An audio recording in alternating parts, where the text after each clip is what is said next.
experience open doors that were like massively locked before. It made me want to push myself so I could make that specific person proud. When I get home, I feel like I accomplished something throughout the day. In my past school, I didn't feel like that at all. They couldn't challenge me because I had to work at the same speed as the rest of the class and on the same stuff as the rest of the class.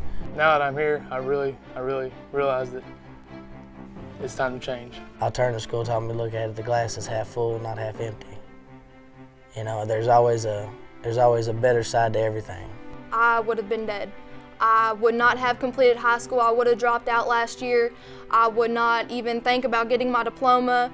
I would have been on the streets doing drugs, selling drugs, being everything that my father was, and I would have been dead. I'm better than what you thought I was.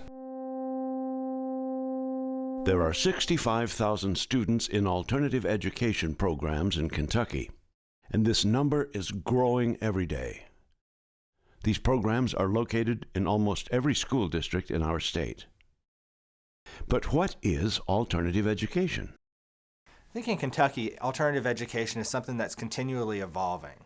It's where school districts are working together with state agency partners and with the Department of Education to really meet the needs of students on varying levels.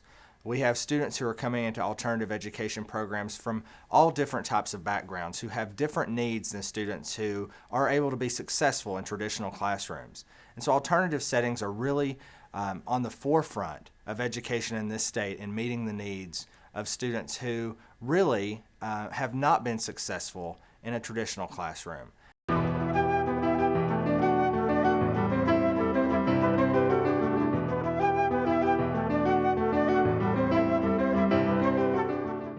That means that they have smaller classroom environments, that they have extended school calendars, that they have individualized instruction, that the classes are geared toward their individual needs, and teachers are really able to focus their attention more specifically on individual students, which is something they can't do in a traditional classroom environment.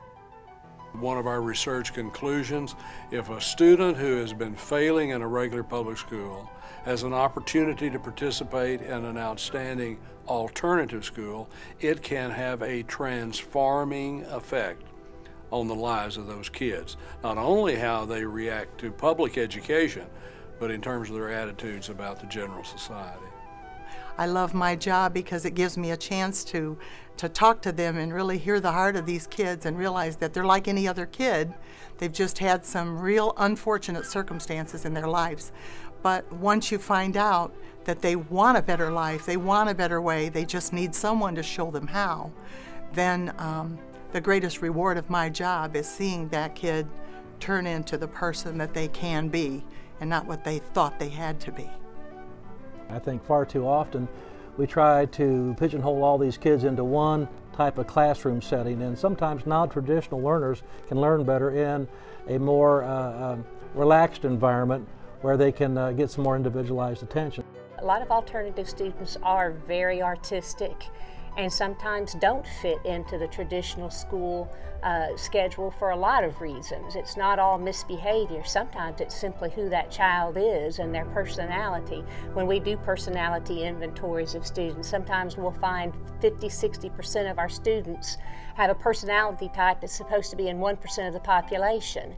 And that's pretty important information. That tells us that our children aren't broken.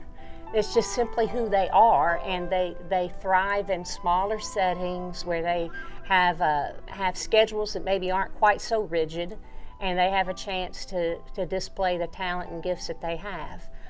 Effective alternative schools work. We have 45 years of research understanding the complexity and how they operate. And we know that if a child that is behind, that is not succeeding in a traditional public school, is given the opportunity to participate in an alternative school, their underachievement will be reversed. They will succeed, they'll graduate. We'll get them back.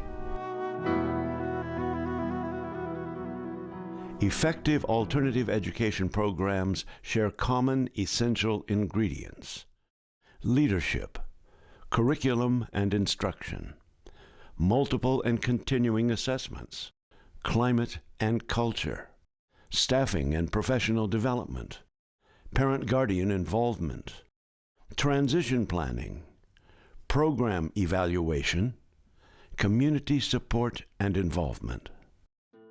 These elements serve as tools for building the success of a student. Learning which tools will be most effective starts with a comprehensive assessment policy.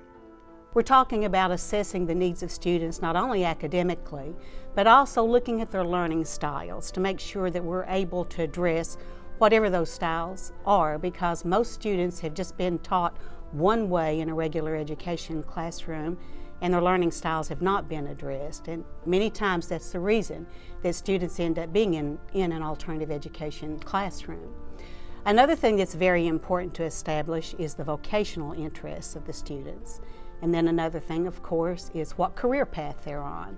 All of those things are a part of the total child's educational development. And once we make those determinations, we need to build an individual education plan to make sure that we are addressing what those specific learning needs are, because they will be very unique for most of our at-risk student population. Now, not only do we need to develop that plan, but we also need to monitor it to make sure that we are meeting the needs of the students while they're in the alternative ed program.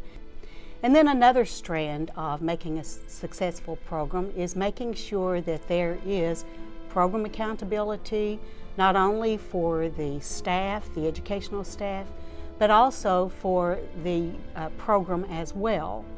And that can be done in a number of ways. One way is to make sure that there is a type of program improvement plan that is developed with the input of all the stakeholders. This needs to be a collaborative effort, and it needs to address goals, objectives that are built on assessment data. And we look at student data a lot to determine not just the data in our school, but the data in our county, and particularly at our two high schools. What students are dropping out of school. The idea is to find programs that meet the needs of kids rather than cramming kids into the programs you have. And what we've found over 9 years is that sometimes a program serves us very well for 4 or 5 years, and then the need for it seems to disappear, and then we're challenged with looking at different service gaps.